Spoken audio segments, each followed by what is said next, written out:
Greetings from eMedi News and Heart Care Foundation of India. Welcome to the show Chat with Dr. KK. Today we have with us Dr. Mandeep Mehra, who is a professor of medicine at Harvard Medical School, Executive Director, Center for Advanced Heart Disease at Brigham and Women's Hospital in Harvard. Welcome to our show. Thank you very much. You are an expert in the field of heart failure. And we see that in India, we have an epidemic of diastolic heart failure. There was a time we only talked about, because in my medical college, diastolic heart failure was not known. Yes. We learned about it, and now we are seeing like an epidemic. Yes. At the age of 30, 40, when I'm doing an echo, Yes. we are finding them having a Yes. diastolic dysfunction. First, what is diastolic dysfunction? Two, what are the reasons why in India specifically diastolic dysfunction is so rampant? Yes. So one of the most startling new epidemiologic revelations is the fact that the United Nations and the World Health Organization predicts that by the year 2020, the number of patients with incident and prevalent heart failure in India will outpace every other country. What's equally interesting from your question is the fact that almost half of these patients will suffer from diastolic heart failure. Now, what is diastolic heart failure? Well, we try to segregate left ventricular dysfunction into two types: systolic heart failure and diastolic heart failure. Systolic heart failure is when the heart muscle pump function is weakened in systole, in contractility. There's a contractile insufficiency. In diastolic heart failure, there is primarily a relaxation abnormality. And we now know that diastole is probably more energy consuming than is systole. And one can look at it as an analogy, as like a rubber band. You know, it's very easy to pull the rubber band, but it takes a lot more energy to, So it's one of those issues where diastole can be influenced early. We know from physiologic studies that diastolic dysfunction always precedes systolic dysfunction. So that's another thing we know. And that's why diastolic dysfunction likely can be uncovered much earlier in the course of the journey of heart failure. The most common cause of diastolic heart failure worldwide, the most common cause is hypertensive heart disease. Not obesity. Not necessarily, and I'll speak to that. So there's a paradox about obesity. The most common cause of attributable population risk for heart failure is hypertensive, uncontrolled hypertension.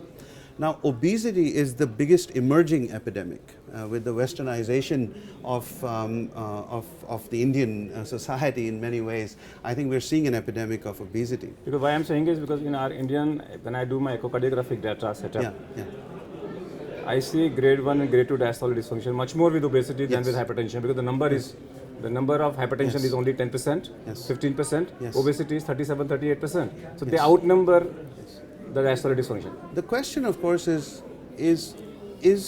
are the targets of what we define hypertension accurate for Asians? Okay. One could argue that the 140 over 140/90. I'm talking about stage 1. If you're talking about 140/90, it's very possible that in a shorter stature population, in an Asian with established endothelial dysfunction, insulin resistance, that degree of blood pressure may be pathological. Okay. And we see that in different ethnicities. For example, if you take African Americans, at the same level of blood pressure, African Americans have more left ventricular hypertrophy and earlier diastolic dysfunction. Absolutely. But no one has focused on this issue in Asians. And I think that you're absolutely right on. We need to try and understand ventricular and vascular coupling and uncoupling in hypertensive heart disease better in Asian Indians particularly. Second issue that you brought up about obesity is fascinating because I personally have done some research work in obesity-related heart failure. My group was the first to demonstrate that in the state of obesity, circulating levels of natriuretic peptide are suppressed. Okay. So that you generally, if you look at natriuretic peptides, these are vasodilating molecules. They in fact have a vasodilating effect. And they are counter-regulatory to adverse neurohormones. So in the state of heart failure, typically the renin, angiotensin, aldosterone system is hyperactivated. To counter that, the heart serves as an endocrine organ and produces natriuretic peptides, predominantly from the left ventricle, partially from the atria. But 90% of the production is from the left ventricle. It sort of sweats out natriuretic peptides and they counterbalance the neurohormonal aberration. In the state of obesity, we have shown that given this degree of heart failure, pound for pound, if you will, that the amount of natriuretic peptide suppression is about 40%. So there's a circulating insufficiency of the counter-regulatory neurohormone. That's probably why we tend to see heart failure occur earlier in obese patients. However, there's an extraordinarily interesting phenomenon that has been observed in obese patients with heart failure. If you take general populations and you draw a line and you say, once you reach the state of obesity, defined as a BMI of say 30 and above, once you reach that, the mortality curves are linear, they go up for cardiovascular disease, not in heart failure. Even though in heart failure, obesity is protective. Is protective. And so you actually have a U-shaped curve occur at that it dips in obesity. So there's so much to learn. It is very clear that obesity results in earlier pickup of heart failure, no question about it. But it's also clear that somehow there's a protective effect. Okay, so this debate will continue. Of course. Diagnosis is not a domain of an average doctor because he will send it for a cardiologist to get diagnosed. Yes. Let me concentrate on the treatment. Sure. Because there is a huge confusion how to treat a diastolic dysfunction. Yes. Say if I get an individual who is, he says, when I walk I get breathless, when I climb stairs I get breathless, Yes. when I have relationship with my wife I am more breathless than normal. Absolutely. And he goes to a doctor and he does his echo and he says grade 1 or grade 2 Yes. diastolic dysfunction. Yes. And there was a time we were taught that drug of choice is diltiazem or verapamil. Yes. But now lots of new drugs and new avenues have come. Yes. How do we treat diastolic So dysfunction? great question. One of the most important issues with diastolic heart failure and its therapy is the fact that most clinical trials that have been conducted, randomized controlled clinical trials, have all failed. And you say, how can it be? I mean, we understand the disease. What's the problem with it? Well, the first problem is that just because you detect a compliance abnormality on an echo doesn't mean the patient has heart failure. Okay. No, I'm not. So the first one is dysfunction, second is a disease. is the disease. It's a failure. Absolutely. So I'm talking about both at the level of dysfunction and the level of failure. Right. So I was going to make a very important point, and that point is that a study done in the UK suggested that when patients with so-called diastolic dysfunction present with signs and symptoms of what is perceived to be heart failure, that 30% of the time there is another mitigating diagnosis responsible for the shortness of breath. Okay, maybe anemia, maybe Anemia, maybe ischemic heart disease, Okay. maybe just the obesity and thoracic cage restriction. I mean, it can be a lot of things. So step number one is make sure the diagnosis is right. Step number two is make sure you treat the factors that are causative, which is why I made the important recommendation that blood pressure. Blood pressure control. If you look at all the hypertension trials, the most important finding from the hypertension trials is that when you control blood pressure, the incidence of heart failure goes down. by 40%. That's fine, 40 to 50%. Exactly. So it's the most important message that we can pass, and which is why I made the point that we need to readdress what is a normal blood pressure for an Asian Indian, and for our stature. For my patients, when I talk about, I say keep your diastolic blood pressure lower than 80. That's what I do. Perfect. That's Exactly. In fact, I have created a formula called Formula of 80. Keep I've your seen lower that. blood pressure, fasting sugar, abdominal circumference, yes. and then pulse rate, and then fasting sugar and bad cholesterol, all lower than 80 if possible. Fantastic. So it's perfect. Perfect. What a formula, and what an easy way of depicting it. So that's the first point. Second point is, of course, with obesity, one has to make sure that you reduce the risk factor of obesity. Hard to do. Exercise. Indians are not used to and usually not used to a very active lifestyle. So from your point of view, is that diastolic dysfunction, which is asymptomatic stage of diastolic abnormality, is reversible. Absolutely. So therefore, at that moment, we should risk it. Absolutely. And in my own study, with my own patients, I've seen that if I reduce their white sugar, white maida, and white rice. That means I take them off carbs Yes. and take away their metabolic insulin resistance. Yes. Their diastolic reversibility changes. Perfect. So that's one. If I have to give a drug, Yeah. which drug? Okay, so the most common reason why these patients present symptomatically is a congestive reason. Absolutely. Unlike in chronic heart failure, where patients have exertional dyspnea after walking certain distances, which means it's not necessarily immediate dyspnea on limited exertion. Immediate dyspnea on limited exertion is because the pressures are increased, pulmonary congestion. That's diastolic dysfunction. That's diastolic dysfunction. So most of them will say that when I go to the bathroom, I'm breathless. I'm breathless, exactly. And when you do coronary, normal. And I call it idle or immediate dyspnea on limited exertion, and that's a hallmark. That means that you have to lower their pressure. So if you've controlled the systemic afterload, then the next step is to control volume. So volume control is very important in these patients. The only message I would say is that, so using a diuretic is extremely important. The only message I would say with that regard is that one has to be very careful not to overshoot. Because if you overshoot volume reduction, you'll worsen the disease by neurohormonal activation. Absolutely. Now, there have been several studies, as you pointed out, done showing lucitropic agents. Lucitropism is a terminology, just a Greek word for relaxation. And lucitropic agents are agents like diltiazem, verapamil, so the negatively inotropic calcium channel blockers, or even beta blockers. Turns out that the data with these in small studies has shown some benefit. But when you start looking at large cohorts, the data becomes very confusing. So what about aldactone? Huh? What about aldactone? Aldactone is being looked at. There's a trial called the Top Cat trial, which is being coordinated out of the Brigham.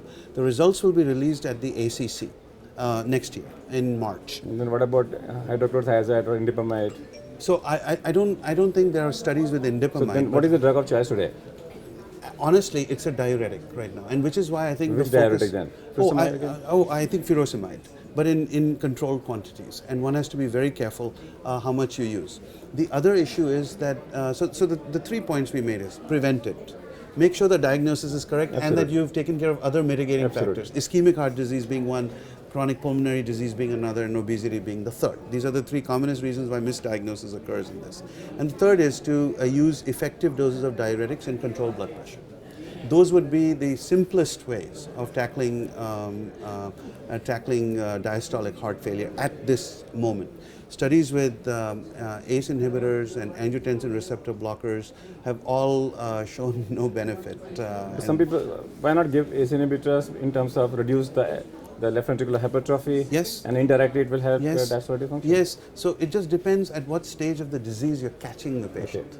And one of the biggest problems with clinical trials where they say, oh, you know, these drugs don't work in diastolic heart failure, one of the biggest reasons why they fail is that they look at a very chronic population with advanced recurrent diastolic dysfunction and diastolic heart failure, where they've sort of controlled the blood pressure, but these patients have comorbidities like COPD, diabetes. Diabetes is another big one, by the way. The combination of diabetes and hypertension are metabolically very, very negative for left ventricular relaxation, as you well know.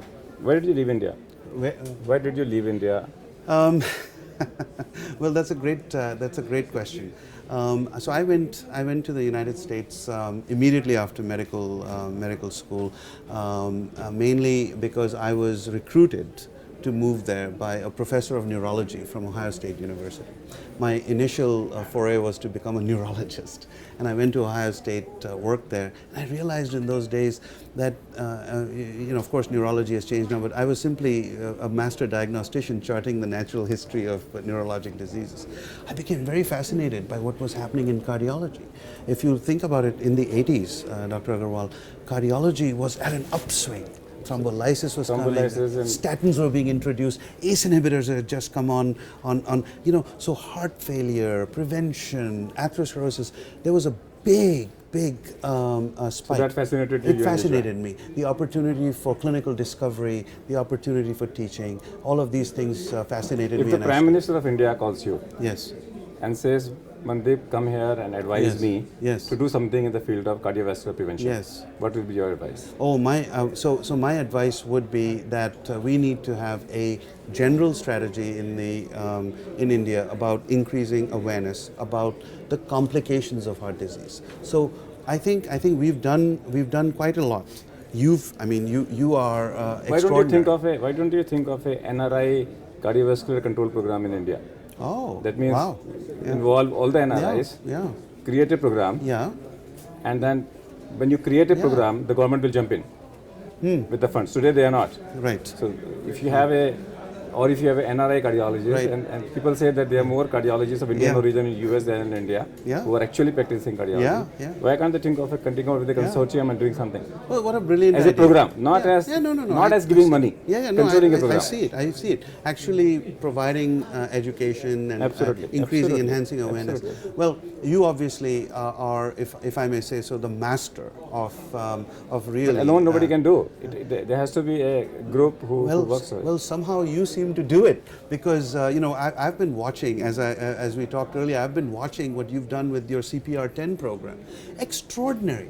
I mean, you're confronting one of the most important problems. You not only increase awareness, but you have an effective intervention coupled with it, and you've made it so simple. CPR10. Absolutely. I mean, how wonderful. Those are the kind of things we need in India. One or two, three or four or five things like this. But it requires a master clinician like yourself and a master educator like yourself to do it. If do you smoke? Oh no, No, never smoked. no, Your lifestyle is as what you advocate to the people. absolutely. So what we have chat with Mandeep is that he says I practice what I preach, and he says CPR should be learnt by everybody. And one thing is very clear is that diastolic dysfunction is common, and to prevent diastolic dysfunction, you must control your blood pressure, you lower your diastolic blood pressure lower than 80, and control your obesity, specifically the pot belly obesity. So thanks Mandeep to be in our show. Thank you. And that's all for today. We'll come back with one more show next time. Till that, goodbye.